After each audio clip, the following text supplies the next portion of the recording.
There are moments in history when the voice of one individual becomes the sound of awakening for millions, not because of volume, but because of clarity, not because of fame, but because of conviction. And when Arnold Schwarzenegger stood before an audience, he wasn't just sharing a story, he was activating something deep inside every soul listening. He didn't leave the crowd speechless with muscles, money, or movies. He left them speechless with meaning. Because when a man who came from nothing declares that you have no excuse to live below your potential, something inside you has to shift.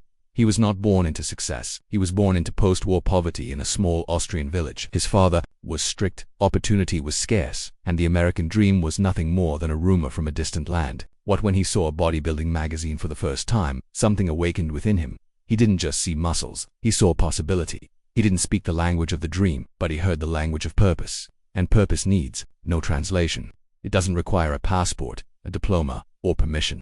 It only requires belief. Arnold began to train his body when others were wasting their time. He started to train his mind when others were distracted by comfort.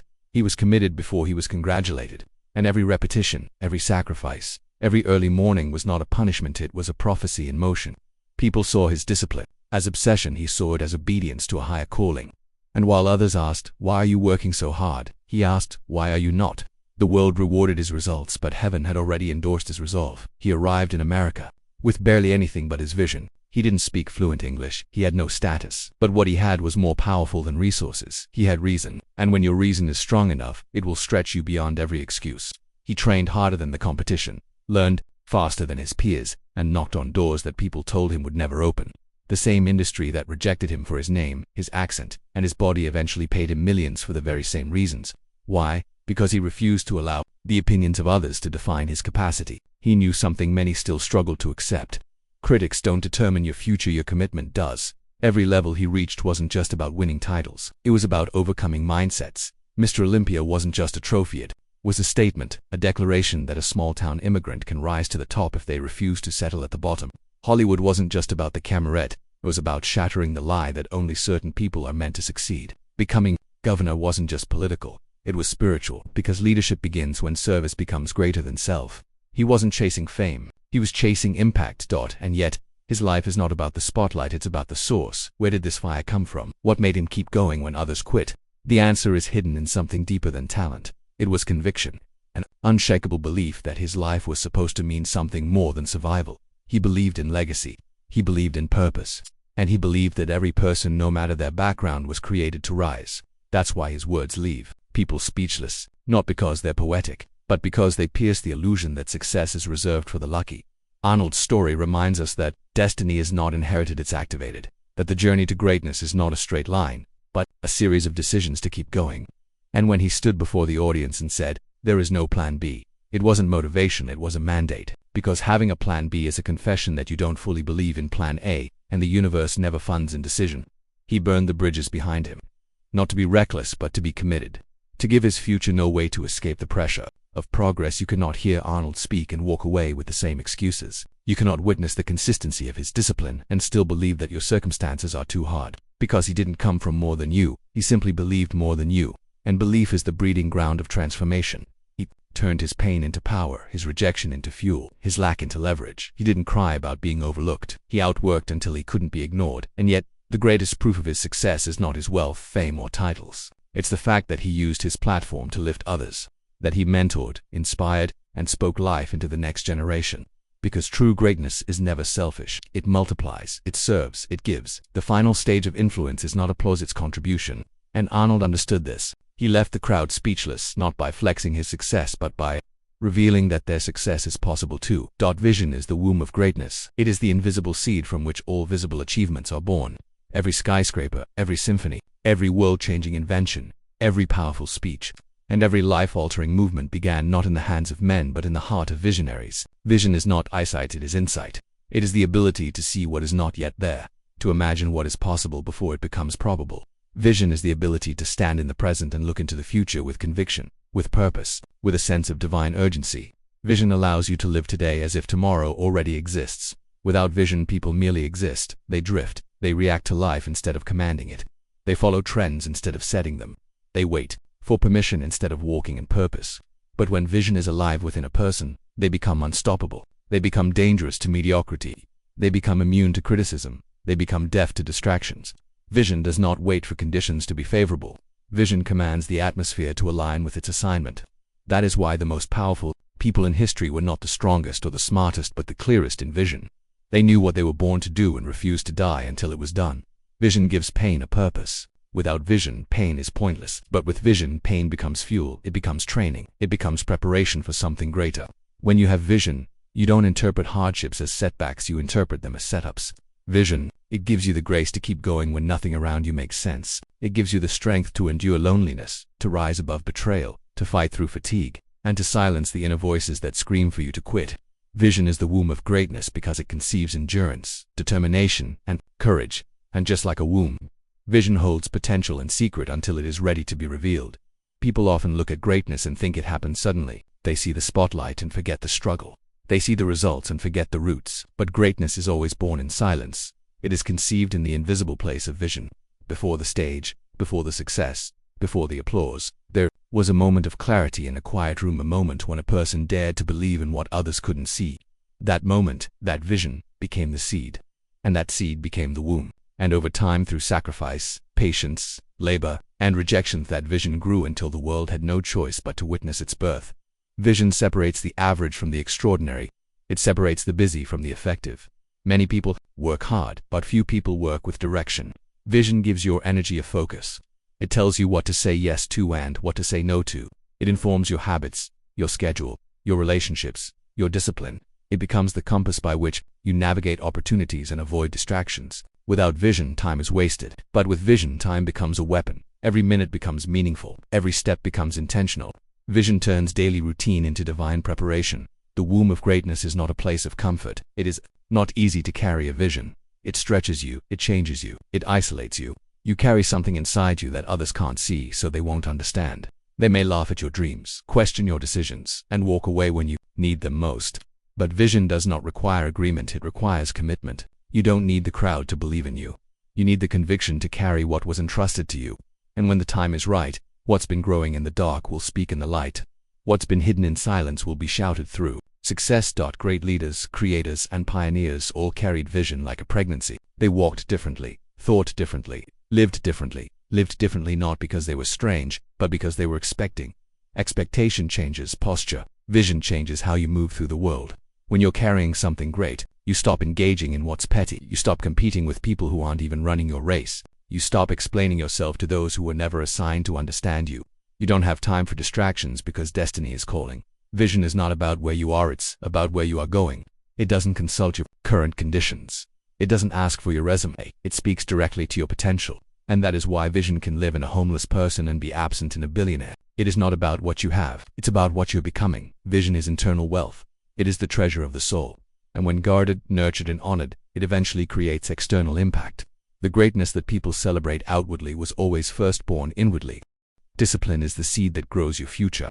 It is not glamorous, not loud, not praised in the moment, but it is the one thing that quietly shapes every destiny that lasts.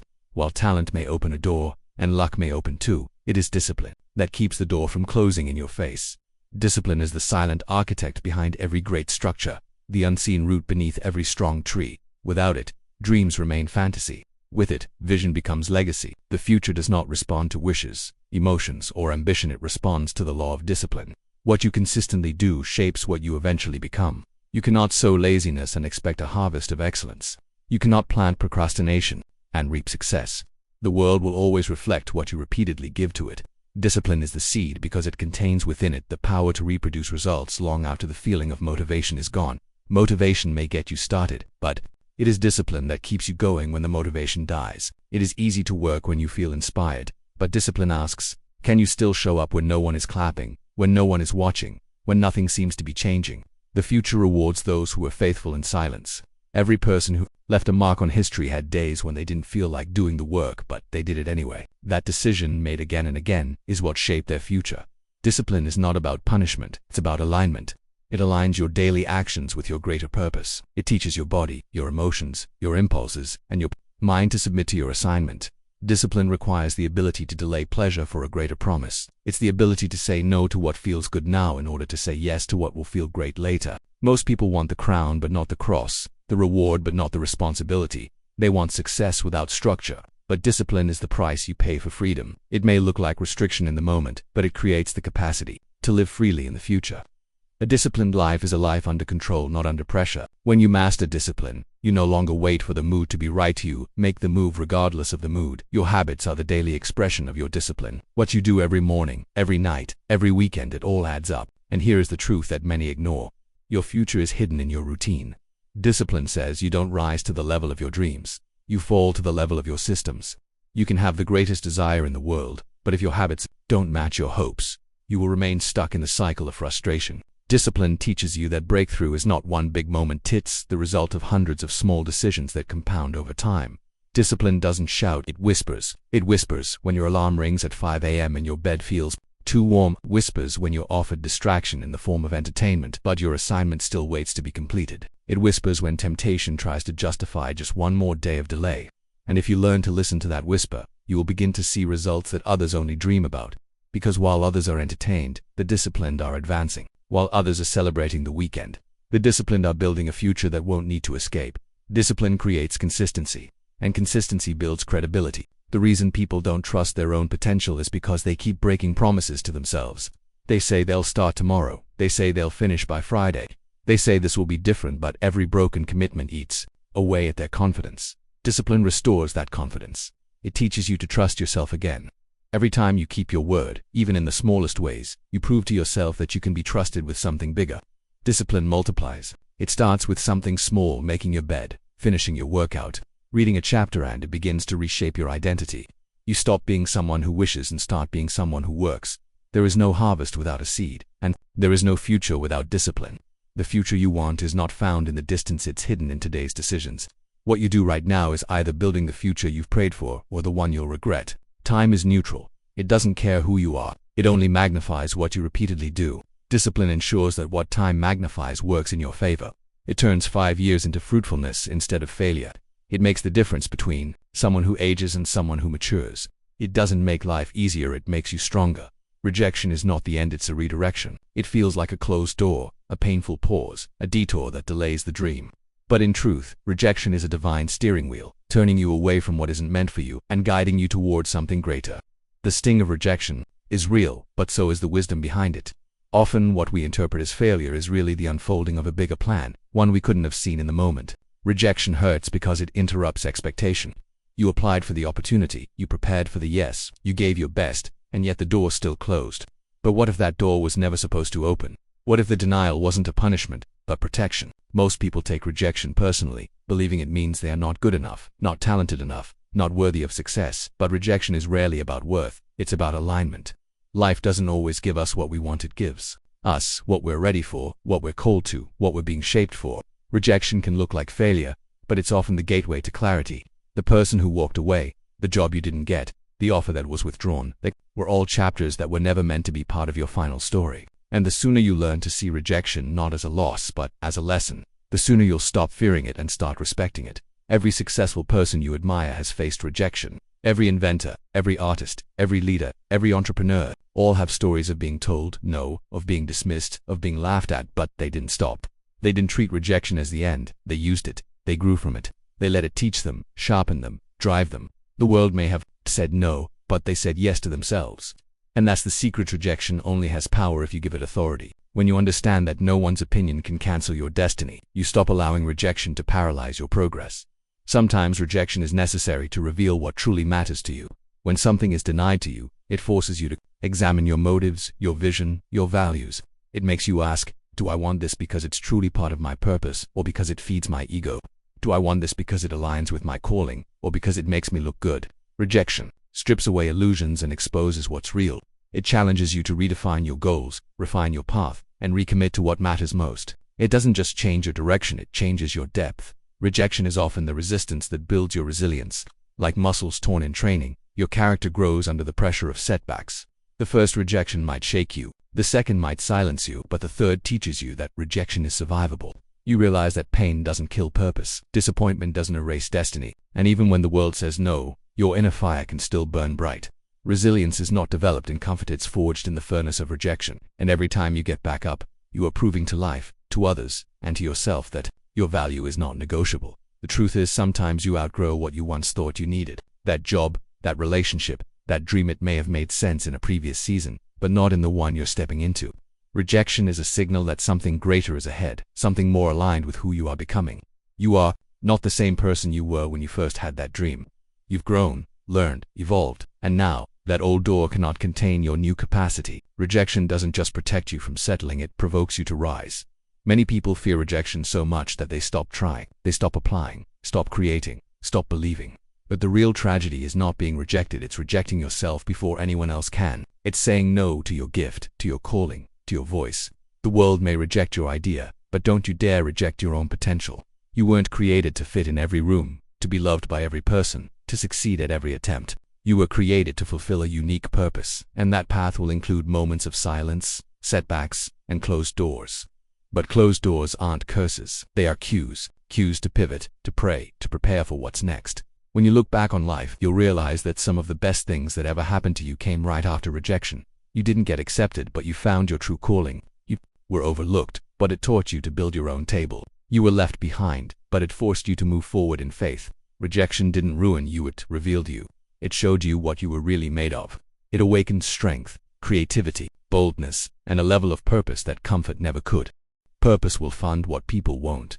When the support is missing, when the applause is silent, when the resources don't show up, purpose becomes the invisible force that carries you forward. It becomes the internal fuel that refuses to quit, even when logic tells you that you should.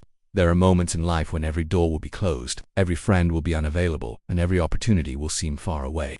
In those moments, it is not your connections, your qualifications, or your popularity that will sustain you, it is your sense of purpose. Purpose is a currency more powerful than money, more reliable than people, and more stable than circumstances. It supplies strength when you feel empty, clarity when you feel confused, and hope when you feel forgotten. People may ignore you, they may walk away, they may label you unrealistic, they may withhold their approval, their investment, or their endorsement. But when you are driven by purpose, their absence does not stop your movement. Purpose pays for your persistence. It covers the cost of isolation. It funds the hours no one sees, the tears no one wipes, the sacrifices no one celebrates. When no one else believes in what you're building, purpose steps in and whispers, "Keep going." It becomes your sponsor in seasons of silence. Purpose has its own economy. While the world chases trends and follows applause, purpose builds in the background, hidden but holy, overlooked but unstoppable. People often believe that if something is truly valuable, others will naturally support it. But history proves otherwise. The greatest breakthroughs came from those who dared to move without backing. They didn't wait to be discovered, they discovered themselves. They didn't wait for funding, they started with faith. They didn't wait for a stage, they built their own. Purpose gave them vision in the dark, and that vision became their compass. When no one else sees the vision, when no one else funds the dream, when no one else understands the calling, it is purpose that pays the price required to continue. Purpose fills in the gaps that people leave behind. If your dream depends on constant validation, it will die in the desert. Because there will be dry seasons, times when what you do seems fruitless, times when people stop showing up, times when you question if it's worth it. But if you are anchored in purpose, you'll outlast the drought. You'll keep planting when others stop. You'll keep working when others rest. You'll keep giving even when you feel empty, because purpose is not just an assignment, it's an identity. You do it not because it's easy, not because it's popular, but because you were born to. Purpose funds you with a kind of grit that doesn't quit. It funds your faith when doubt tries to bankrupt your progress. Every visionary, every pioneer, every world changer has had moments when people walked away, when friends misunderstood, when family doubted, when resources dried up, but they didn't stop. They couldn't, because what lived inside of them was bigger than what was happening around them. Purpose makes you unshakable when everything is shaking. It reminds you why you started when discouragement tries to convince you to stop. It keeps you up at night, not with worry, but with passion. And even when you try to run from it, you can't, because purpose isn't something you carry, it's something that carries you. When no one gives, purpose gives. When no one shows up, purpose shows up. When the crowd disappears, when the likes are gone, when the emails are quiet, purpose still stands. It is the unspoken agreement between you and destiny, a contract not signed with ink but with resolve. Purpose funds the lonely hours. It pays for the years of obscurity. It covers the cost of misunderstanding, rejection, and failure. And it never runs out, because it doesn't come from people, it comes from your creator. It is heaven's investment in your life's assignment. There will be moments when you look around and wonder why others have more help, more attention, more momentum. You'll be tempted to compare, to compete, to question your value. But remember this: what is funded by people can fail when people change, but what is funded by purpose will stand through every storm. Purpose does not depend on popularity. It does not beg for permission. It does not collapse under pressure. It grows stronger in fire, more focused in chaos, and more determined in silence. Purpose does not wait for circumstances to be perfect, transforms imperfection into destiny. Sometimes you will be the only one who sees the value in your assignment. Others will doubt your direction because they were never given your vision. You were not assigned to be understood, you were assigned to be obedient. And obedience to purpose is never wasted. What you build in the dark will shine in the light. What you water in obscurity will bloom in time. What you birth in struggle will one day bless others in ways you cannot yet imagine. But you have to keep going, not because people support you, but because purpose demands it. So I ask you, what are you really waiting for? Are you waiting for the perfect moment, the perfect amount of money, the perfect support system, the perfect confidence? Are you waiting for all the questions to be answered, all the risks to disappear, or the fears to vanish? Because if that's your approach, then you'll be waiting for the rest of your life. Life has never waited for the perfect, it moves with the courageous. The people you admire, the leaders you follow, the names you quote, the heroes you celebrate, didn't wait for perfection. They started with what they had. They moved with trembling hands. They stood up with uncertainty. They began without applause. So I ask you, what's your excuse? Every dream you carry is crying for action, not approval. Every calling on your life is waiting for your yes, not your comfort. The world is full of people who are busy, but not purposeful. They move fast, but go nowhere. They talk much, but say little. They plan big, but execute small. But purpose doesn't require perfect plans, it requires obedient action. So I ask you, are you willing to move even if you don't feel ready? Are you willing to walk even when the path isn't clear? Are you willing to trust the assignment even when it doesn't come with instructions? There's a version of you that's already been written in eternity. A version that doesn't flinch at fear. A version that doesn't shrink in rejection. A version that doesn't apologize for being different. A version that lives with fire, speaks with conviction, moves with vision, and refuses to settle for less. But that version of you will never come alive until you make a decision. So I ask you, how long will you delay your becoming? How long will you silence your voice to keep others comfortable? How long will you negotiate with fear? How long will you play small in a world that's desperate for the real you to rise? There is nothing more tragic than a person who was full of potential but empty of discipline. Nothing sadder than someone who had every gift but never gave it. You weren't created to simply exist. You weren't formed to blend in. You weren't designed to live a life that ends in regret. So I ask you, when will you stop burying your brilliance to maintain convenience? When will you stop hiding your gift just to avoid judgment? When will you stop waiting for someone to believe in you and start believing in yourself? The clock is ticking. Time is not your enemy, but it is not your servant either. It will not pause because you hesitated. It will not rewind because you changed your mind. Every minute is either invested or wasted. So I ask you, what are you investing your life in? What are you giving your energy to? Who is shaping your decisions? What voice is louder, your faith or your fear? Your purpose doesn't require the approval of the crowd. It requires the agreement of your soul.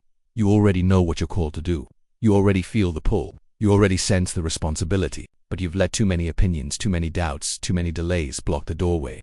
So I ask you, are you ready to break through? Are you ready to stop talking and start building? Are you ready to stop running and start rising? There's a reason you're still thinking about that dream. There's a reason the vision keeps coming back. There's a reason the passion won't die. It's not a coincidence, it's a calling. And it won't leave you alone because it wasn't meant to. So I ask you, are you ready to answer the call? Are you ready to wake up and stop hitting snooze on your own destiny? Are you ready to stop surviving and start living? Too many people wait for signs in the sky, for someone else to open the door, for some external breakthrough. But the breakthrough is inside of you. The key is not in someone else's pocket. It's in your discipline, your faith, your action. So I ask you, will you let fear keep your future locked up? Will you let excuses rob you of impact? Will you let procrastination talk you out of progress? Every day you delay, the world waits for what you carry. Every moment you second-guess, someone else's freedom is delayed. Every time you hide, someone else suffers from the silence of your gift. You are not just responsible for your life, you are responsible for the light that's inside you. So I ask you, what legacy are you building? What voice are you echoing? What fire are you feeding, faith or fear? This is not about hype. This is not about pressure. This is not about perfection. This is about purpose. This is about obedience. This is about the one life you've been given and the impact it was meant to make. So I ask you, what will you do with the time you still have? What will you build? Who will you become? What will you release into the world before you leave it?